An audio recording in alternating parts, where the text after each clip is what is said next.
Hello guys, welcome to my channel basic linguistics. तो पिछली video में हमने बात किया था कि किसी भी स्पीच को प्रोड्यूस करने के लिए कौन कौन से ऑर्गन्स इम्पॉर्टेंट होते हैं। अब उसमें हमने ये भी बताया था कि कोई भी साउंड को प्रोड्यूस करने के लिए एयर की ज़रूरत होती है। विदाउट एयर हम कोई भी साउंड को प्रोड्यूस नहीं कर सकते हैं। तो अब हम उसी के लिए हम यहाँ पे पढ़ेंगे द एयर स्ट्रीम मैकेनिज़्म। वो एयर का जो प्रोसेस होता है, कैसे वो काम करता है, किस तरह से हम साउंड को प्रोड्यूस कर पाते हैं, उसके बारे में। So speech sounds are produced with the help of an air stream. कोई भी साउंड को प्रोड्यूस करना है तो हम किसकी हेल्प लेते हैं? एयर स्ट्रीम की। The movement of air through the speech organs during the process of speech production is known as airstream mechanism. तो जो एयर का मूवमेंट होता है, स्पीच ऑर्गन्स जितने होते हैं ना, उनमें एयर का मूवमेंट जिस तरह से होता है, वो जो स्पीच प्रोडक्शन के लिए हेल्पफुल रहता है, उसको हम कहते हैं air stream mechanism. An air stream mechanism is the arrangement of parts of the vocal tract that acts as a source of energy for the production of speech sounds। तो हमें ये याद रखना है कि जो एयर स्ट्रीम मैकेनिज्म है, वो जो वोकल ट्रैक्ट है, ठीक है, जो वोकल ट्रैक है हमारा, उसमें जितने भी पार्ट्स होते हैं, जितने भी पार्ट्स हैं, उनके अरेंजमेंट को, जो कि एक किसी भी साउंड को प्रोड्यूस करने के लिए उसका एनर्जी सोर्स के रूप में काम करता है, ताकि हम कोई भी साउंड को प्रोड्यूस कर सकें। वो एक तरह से हम कह सकते हैं कि वो एयर स्ट्रीम मैकेनिज्म में हेल्पफुल रहते हैं।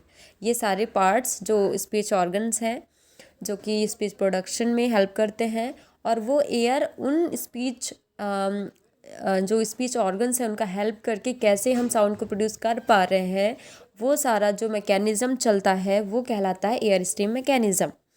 Okay, in other words the physiological system, physiological मतलब फिजिकली जो ऑर्गन्स होते हैं ना, हम जिनको देख सकते हैं, हम जिनको जानते हैं अच्छे से, है ना, वो जो ऑर्गन्स होते हैं involve in the production of speech sound is known as the air stream mechanism. तो ये फिजियोलॉजिकल सिस्टम है, ये भी हमको याद रखना है कि जो एयर स्ट्रीम मैकेनिज्म है वो फिजियोलॉजिकल सिस्टम है, क्योंकि इसमें फिजिकली रूप से हमारा जो ऑर्गन्स हैं वो इन्वॉल्व हैं। अब हम बात करेंगे the air we breathe out is modified into speech sounds by the action of certain organs of the our body। हमें ये याद रखना है कि जो हम एयर लेते हैं एक सांस के रूप में, है ना, सांस के रूप में हम एयर अंदर लेते हैं ना, तो जब वो ब्रीद आउट होता है, जब सांस बाहर भी तो छोड़ते हैं ना, तो जो ब्रीद आउट होता है वो मॉडिफाई हो जाता है स्पीच साउंड्स की तरह। हमारे जो सर्टेन ऑर्गन्स हैं बॉडी के, बॉडी पार्ट्स में जो भी सर्टेन ऑर्गन्स हैं, लंग्स हो गया, वोकल ट्रैक है, ग्लॉटिस है ना, तो इन सब के थ्रू वो जो उनका हेल्प करके जो एयर बाहर आता है, जो सांस हम बाहर छोड़ते हैं, उसके थ्रू ही हम जब कुछ चीज़ें बोलते हैं, वो एयर ही स्पीच साउंड को प्रोड्यूस करने में हेल्प करता है। The organ that sets the air stream in motion is called initiator. अब हमको बहुत अच्छे से ये ध्यान में रखना है, इनिशिएटर क्या होता है।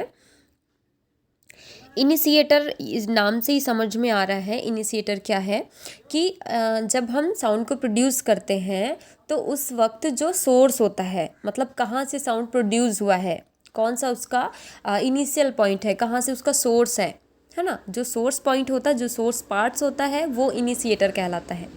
The air stream that is pushed out is called egressive।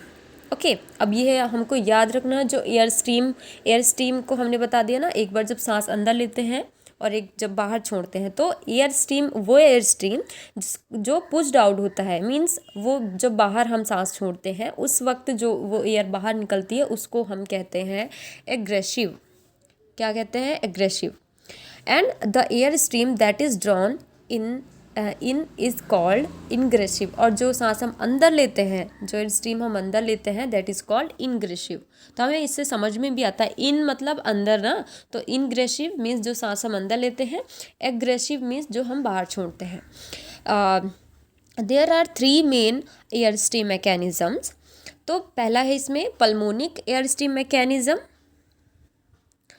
ग्लोटेलिक air stream mechanism, then velaric air stream mechanism. तो ये 3 एयर स्ट्रीम मैकेनिज्म्स हैं जिसके बारे में हम आगे पढ़ेंगे कि कैसे स्पीच ऑर्गन्स हेल्प करके कैसे हम साउंड को प्रोड्यूस कर पाते हैं। तो ये 3 टाइप्स हैं अलग अलग ये स्ट्रीम मैकेनिज्म्स के, उसके बारे में अभी हम जानेंगे।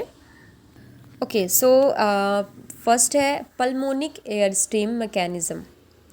The current air that is sucked in और pushed out of the lungs is called the pulmonic air stream. हमें ये याद रखना है कि जो करंट एयर है, जो एयर हम अंदर लेते हैं या बाहर छोड़ते हैं थ्रू लंग्स के थ्रू, है ना, लंग्स के थ्रू अगर होता है तो वो कहलाता है pulmonic air stream mechanism stream, या you can say that pulmonic air stream. Okay, so याद रखना है पल्मोनिक में हमें लंग्स के थ्रू ही एयर को छोड़ना या अंदर लेना, जिसके थ्रू हम साउंड को प्रोड्यूस कर सकते हैं। तो अगर ऐसा होता है लंग्स के through, then it is called pulmonic air stream. The air stream is produced by the contraction और expansion of the lungs due to the action of the chest muscles on the walls of the lungs. 2 चीज़ इसमें याद रखनी होती है हमें। एक तो ये कि जब हम सांस अंदर लेते हैं तो आप लोगों ने खुद रियलाइज़ किया होगा, जब हम सांस अंदर भरते हैं, जो एयर अंदर जाती है, देन हमारा जो लंग्स होता है वो फूल जाता है, एक्सपेंसन, लंग्स का एक्सपेंसन होता है। और जब सांस छोड़ते हैं तो जो कॉन्ट्रैक्शन होता है ना, तो जब अंदर लेते हैं तो एक्सपेंशन और जब छोड़ते हैं तो कॉन्ट्रैक्शन।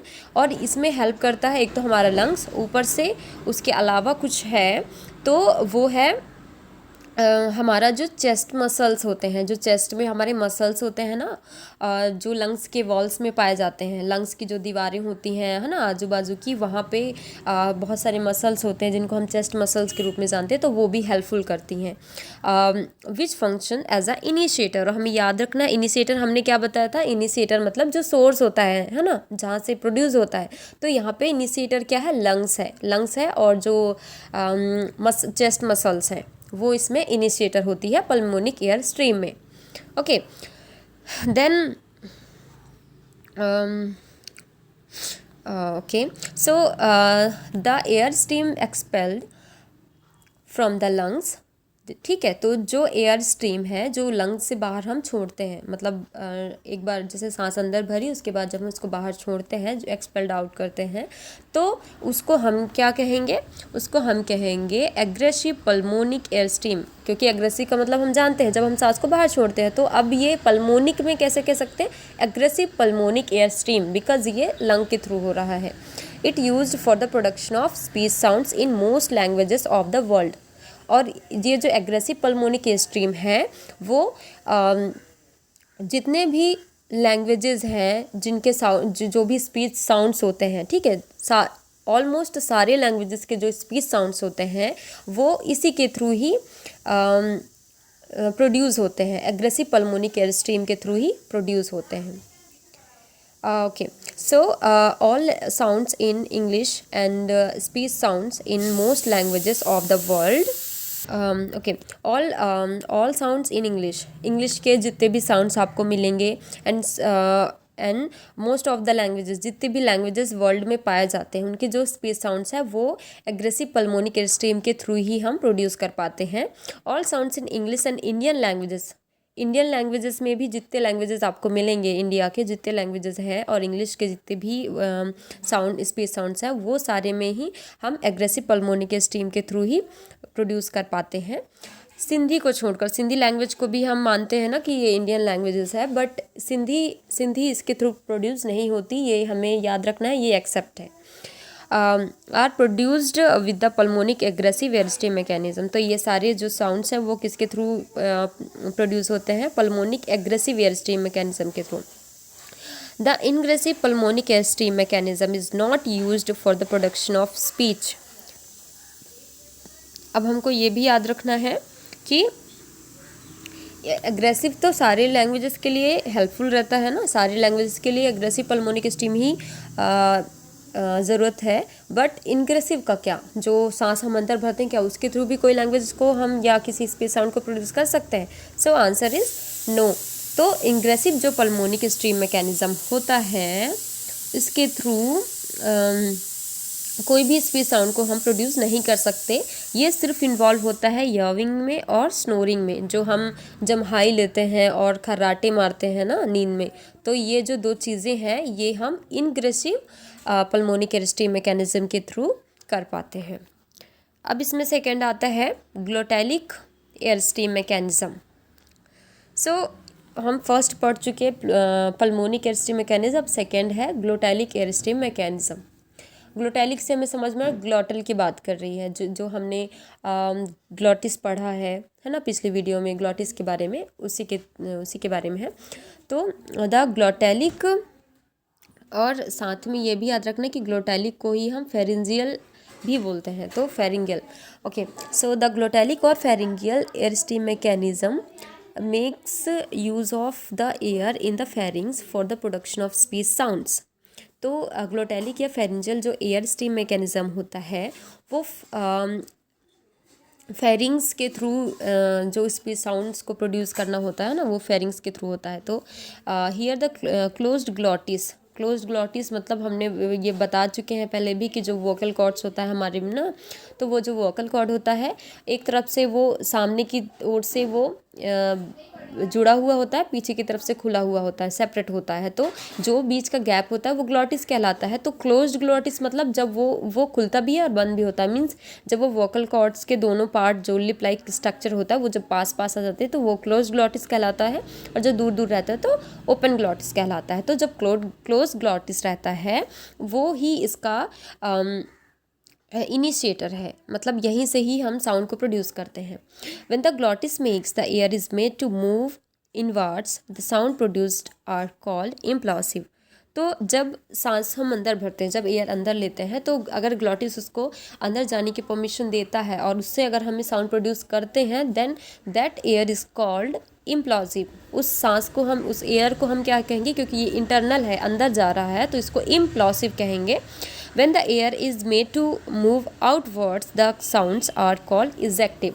और याद रखना है, जब वही सांस को हम बाहर छोड़ते हैं, जब उसके थ्रू कोई साउंड को प्रोड्यूस करते हैं, वो सांस कहलाती है, वो एयर कहलाती है इजेक्टिव्स।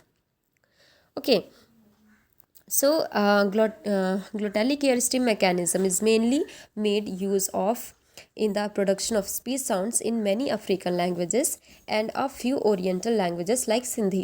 So हमें याद रखना है कि जो इसमें ग्लोटैलिक एयर स्ट्रीम मैकेनिज्म है वो मेनली जो अफ्रीकन लैंग्वेजेस होते हैं उनको प्रोड्यूस करने में हेल्प करता है, और साथ ही सिंधी लैंग्वेज को भी, क्योंकि हमने ये देखा था कि जो पल्मोनिक एयर स्ट्रीम मैकेनिज्म है वो सारे लैंग्वेजेस को, तो इंडियन लैंग्वेजेस को भी बोलने के लिए हेल्पफुल था, बट सिंधी लैंग्वेज उसका एक्सेप्ट था। तो हमें याद रखना है कि जो ग्लोटैलिक एयर स्ट्रीम मैकेनिज्म है उसके थ्रू हम सिंधी लैंग्वेज को भी बोल सकते हैं, साथ साथ जितने भी अफ्रीकन लैंग्वेजेस हैं उनको भी प्रोड्यूस कर सकते हैं। अब आता है थर्ड मैकेनिज्म, जिसको हम कहते हैं valeric air stream mechanism. The valeric और oral air stream mechanisms make use of the air in the oral cavity for the production of speech sounds. ठीक है, तो वेलेरिक ये वीलम जिसको हम सॉफ्ट पैलेट के नाम से जानते हैं। ठीक है, तो इसमें जो स्पीच साउंड्स है वो ओरल कैविटी के थ्रू ही होता है, ओरली मतलब जो माउथ ही इसमें इन्वॉल्व रहता है। Here the back of the tongue which acts as a initiator. हमें याद रखना है कि जो यहाँ पे जो बैक ऑफ द टंग है, बैक ऑफ द टंग यहाँ पे इनिशिएटर की तरह काम करता है। बैक ऑफ द टंग हम पहले भी पढ़ चुके हैं, कौन सा पार्ट होता है ना, जो हमारा टंग है उसके सबसे पीछे वाला जो पार्ट होता है वो बैक ऑफ द टंग कहलाता है। वो हमारा इसमें इनिशिएटर की तरह काम करता है, मीन्स कोई भी साउंड को प्रोड्यूस करना है विलरिक में तो वो यहीं से होगा। Is lifted up so that it comes firmly in contact with the soft palate. ठीक है, तो ये जो बैक ऑफ द टंग है, अगर हम उसको थोड़ा सा भी ऊपर हाई करते हैं, देन ये सॉफ्ट पैलेट, उसके जस्ट अपोजिट में ऊपर में सॉफ्ट पैलेट होता है ना, तो उसकी कॉन्टैक्ट में आता है and sets the air in the mouth cavity in motion. Sounds produced with the Valeric ingressive airstream mechanism exist in several African languages. ये भी जो ingressive airstream mechanism है वो भी बहुत सारे जो अफ्रीकन लैंग्वेजेस को प्रोड्यूस करने में हेल्प करता है. But the Valeric aggressive airstream mechanism और जो एग्रेसिव एयरस्ट्रीम मैकेनिज़्म है वो किसी भी साउंड को प्रोड्यूस करने के लिए हेल्पफुल नहीं रहता है. तो ये था एयर स्ट्रीम मैकेनिज़म्स के बारे में कि कौन कौन सा एयर स्ट्रीम मैकेनिज़्म होता है. तो तीन मैकेनिज़म्स हमने पढ़ लिए, पल्मोनिक, ग्लोटैलिक और वेलरिक एयर स्ट्रीम मैकेनिज़्म. और इसमें हमने पढ़ लिया कि कौन सा मैकेनिज़्म किस किस साउंड को, कौन कौन से लैंग्वेजेस के साउंड को प्रोड्यूस करने में हेल्पफुल करता है. तो ये था एयर स्ट्रीम मैकेनिज़्म के बारे में और इसके आगे हम पढ़ेंगे. तो आप बने रहिए मेरे साथ इस वीडियो में.